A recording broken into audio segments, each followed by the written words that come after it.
नमस्कार। सनातन विचार श्रृंखला में आपका स्वागत है। इस वीडियो के अंदर हंसी मजाक का प्रसंग है और यह दर्शाता है कि प्राचीन समय में भारतीय समाज के अंदर जिस प्रकार की लोक कथाएं चला करती थी उनका ज्ञान बहुत गहरा हुआ करता था। इस पूरे वीडियो को जब आप सुनेंगे तो आपको बहुत आनंद भी आएगा और आप अपने मित्रों से, परिवार में छोटे बच्चों से, अपने दोस्तों से इस प्रकार की पहेली को पूछ भी सकते हैं। कृपया इस वीडियो को पूरा ध्यान से सुनिएगा। यह मूल रूप से एक आदर्श लोक कथा के ऊपर आधारित है। कहानी इस तरह से है। पुराने समय की बात है। एक राजा था। वह बहुत समझदार था और हर नई बात को जानने को इच्छुक रहता था। उसके महल के आंगन में एक पेड़ था। रात को रोज नियम से एक पक्षी उस पेड़ पर आकर के बैठता और रात के चारों पहरों के लिए अलग अलग तरह की बातें कहा करता था। जिस प्रकार से आप सामने लिखा हुआ देख रहे हैं, पक्षी पहले पहर में कहता, किस मुख दूध पिलाऊं, किस मुख दूध पिलाऊं। जब रात का दूसरा पहर लगता तो पक्षी बोलने लगता, ऐसा कहूँ न दीख, ऐसा कहूँ न दीख।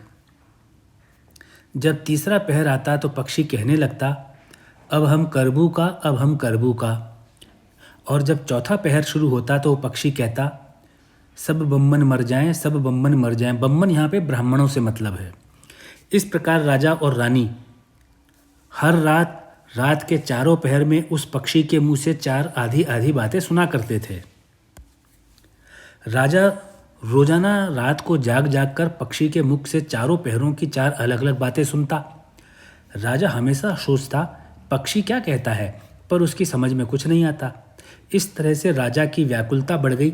जैसे जैसे दिन बीतने लगे राजा को लगने लगा, जरूर यह कोई गंभीर संकेत है जो पक्षी मुझे देना चाहता है। मुझे किसी भी तरह इस संदेश का मतलब है उसको समझना चाहिए। जब वह राजा खुद उसका अर्थ निकालने में असफल रहा तो हार कर उसने अपने मंत्रियों को, दरबारियों को, सबको बुलाया। कोई भी इसका उत्तर नहीं दे सका। तब राजा ने अपने पुरोहित को बुलाया। पुरोहित को राजा ने सब हाल सुनाया और उससे पक्षी के प्रश्नों का उत्तर पूछा। पुरोहित भी एक साथ इन चीज़ों को समझ नहीं पाया। पुरोहित ने राजा से कुछ समय की छूट मांगी और चिंतित होकर के घर चला गया। पुरोहित के सिर में राजा की पूछी गई चारों बातें बराबर चक्कर काटती रहीं। पुरोहित ने दिन रात बहुत सोच विचार किया, लेकिन पुरोहित को कुछ भी समझ में नहीं आया। वहीं पर पुरोहित की पत्नी बहुत समझदार थी। वह रोज रोज अपने पति को परेशान देख देख करके हैरान थी। तो अंत में एक दिन पुरोहित की पत्नी ने पुरोहित से पूछा, तुम इतने परेशान क्यों दिखते हो, मुझे बताओ बात क्या है। पुरोहित ने कहा, क्या बताऊं, एक बहुत बड़ी कठिन समस्या मेरे सामने आ खड़ी हुई है। राजा के महल का जो आंगन है वहाँ रोज रात को एक पक्षी आता है और हर रात के चारों पहरों में नियम से चार अलग अलग बातें कहता है। राजा को उन चारों बातों को समझने की बहुत दिक्कत आ रही है। न दरबार में कोई समझ पाया, न राजा, न रानी, और न मेरे समझ में आ रहा है। तो राजा ने मुझसे उन चारों बातों का मतलब पूछा है, लेकिन पक्षी की पहेलियाँ मेरी समझ में भी नहीं आती हैं। अब राजा को क्या जवाब दूँ, बस इसी उधेड़-बुन में हूँ। तो पुरोहित की पत्नी अपने पति से बोली, पक्षी कहता क्या है, जरा मुझे भी तो सुनाओ। पुरोहित ने चारों पहरों की चारों बातें अपने पत्नी को कह सुनाई। चारों बातें सुनकर के पुरोहित की पत्नी अपने पति से बोली, वाह, यह कौन सी कठिन बात है, इसका उत्तर तो मैं अभी दे देती हूँ। लेकिन चिंता मत करो, जाओ राजा से कह दो, पक्षी की बातों का मतलब मैं दरबार में आकर के बताऊंगी। पुरोहित अगली सुबह जब राजा के महल में गया तो उसने राजा को कहा, महाराज, आप जो पक्षी के द्वारा चार पहर में चार अलग अलग बातें कही गई हैं उसका उत्तर जानना चाहते हैं, तो उन सभी का उत्तर मेरी पत्नी बता सकती है। पुरोहित की बात सुनकर राजा ने पुरोहित की पत्नी को बुलाने के लिए पालकी भेजी। थोड़ी देर में पुरोहित की पत्नी आ गई। राजा रानी ने उसे आदर से बिठाया, महल में बिठाया। रात होने का इंतजार करने लगे। रात हुई तो पक्षी अपने आप जैसे कि बोलता है कि किस मुख दूध पिलाऊं, किस मुख दूध पिलाऊं, पहले पहर में। तो राजा ने कहा, पंडितानी जी, आप सुन रही हो पक्षी क्या बोलता है। पंडितानी बोली, जो पुरोहित की पत्नी थी, हाँ महाराज, मैं सुन रही हूँ। यह पक्षी आधी बात ही कह रहा है, पक्षी की बात को मैं पूरा किए देती हूँ। पंडितानी ने उत्तर दिया, हे राजन सुनो, पूरी बात इस प्रकार है। अब जो पुरोहित की पत्नी बता रही है, लंका में रावण भयो 20 भुजा 10 शीश, माता ओ की जा कहे किस मुख दूध पिलाऊं, किस मुख दूध पिलाऊं। लंका में रावण ने जन्म लिया है, उसकी 20 भुजाएं हैं और 10 शीश हैं, 10 सिर हैं। उसकी माता कहती है कि उसे कौन से मुख में मैं दूध पिलाऊं। राजा बोला, बहुत ठीक, तुमने सही अर्थ लगा लिया। इस प्रकार से पुरोहित की पत्नी ने पक्षी द्वारा कहे गए रात के पहले पहर की पहेली का उत्तर बता दिया। दूसरा पहर शुरू हुआ तो पक्षी कहने लगा, ऐसा कहूँ न दीख, ऐसे कहूँ न दीख। राजा को पक्षी की बात का पहली जो पहर की बात थी उसका तो सही उत्तर मिल चुका था, इसलिए दूसरी बात का मतलब जानने के लिए राजा और रानी बहुत व्याकुल थे। राजा बोला, पंडितानी जी अब इसका क्या अर्थ है। पंडितानी ने समझाया, महाराज सुनो, पक्षी बोलता है, घर जंब नवदीप बिना चिंता को आदमी, ऐसो कहूँ न दीख, ऐसो कहूँ न दीख। इसका अर्थ होता है, चारों दिशा, सारी पृथ्वी, नवखंड, सभी छान डालो पर बिना चिंता का आदमी नहीं मिलेगा। मनुष्य को कोई न कोई चिंता हर समय लगी रहती है। फिर पंडितानी जी बोली, कहिए महाराज, ये सच है या नहीं। राजा को पता चल चुका था कि पुरोहित की पत्नी कोई साधारण महिला नहीं है। राजा बोला, आप ठीक कहती हैं। अब तीसरा पहर लगा तो पक्षी ने रोज की तरह ही अपनी बात को दोहराया, अब हम करबू का, अब हम करबू का। राजा की व्याकुलता तो चरम पर थी ही, इसलिए पुरोहित की पत्नी राजा से बोली, महाराज इसका अर्थ भी मैं आपको बतला देती हूँ, सुनिए। 5 वर्ष की कन्या 60 देई ब्याह, बैठी करम बिसूरती, अब हम करबू का, अब हम करबू का।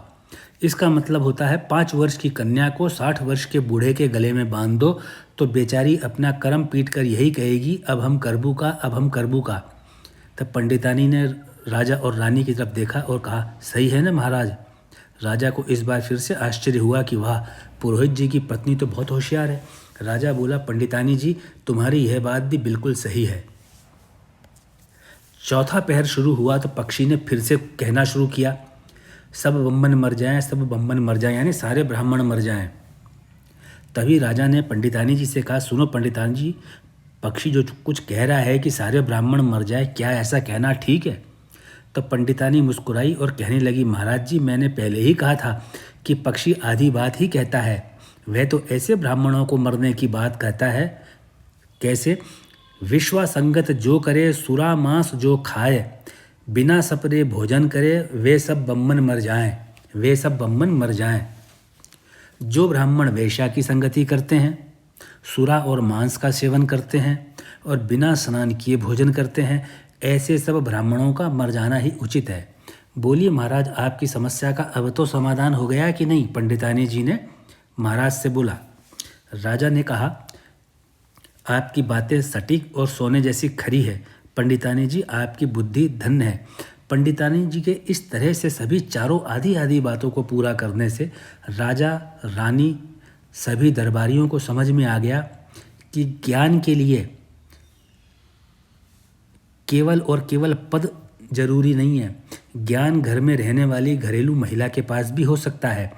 विवेक कितना है, बुद्धि कितनी जागृत है, इस पर बात सबसे ज़्यादा महत्वपूर्ण वही है। इसके बाद राजा रानी ने जो पुरोहित की पत्नी थी उनको, पुरोहित जी को बहुत सम्मान के साथ विदा किया और उसके बाद में पुरोहित जी का आदर भी दरबार में पहले से अधिक बढ़ गया। यहाँ पर इस तरह की कहानी प्रस्तुत करने का मतलब यही था कि अनादिकाल से हमारे भारतीय समाज के अंदर हर प्रांत में चाहे कोई भी राज्य रहा हो, जो भी लोक कथाएँ हैं वे लोक कथाएँ सच्चे ज्ञान पर आधारित हैं, विवेक पर आधारित है, चिंतन पर आधारित है। उनको किसी ने ऐसे ही बैठ करके नहीं बना दिया। ये विद्वानों की दी हुई एक लोक भाषाओं में जो गांव के सीधे साधे भोले भाले लोग शहर के सीधे साधे भोले भाले लोगों को समझ में आ सके, उस भाषा में गढ़ करके बनाया गया है। यह भी ज्ञान को फैलाने का एक तरीका है, जो समय के हिसाब से जिस प्रकार से नए नए तरीके आते हैं, कभी पुराने समय में यह भी एक तरीका रहा होगा। इस प्रकार से आपने यह वीडियो देखा, सुना, अपना बहुमूल्य समय दिया। मैं आशा करूंगा कि आप इस वीडियो में जो चारों पहेलियां हैं उसको याद करके अपने मित्रों से, घर के बच्चों से, सहयोगियों से खाली समय में इस पर चर्चा करेंगे। आपको आनंद बहुत आएगा।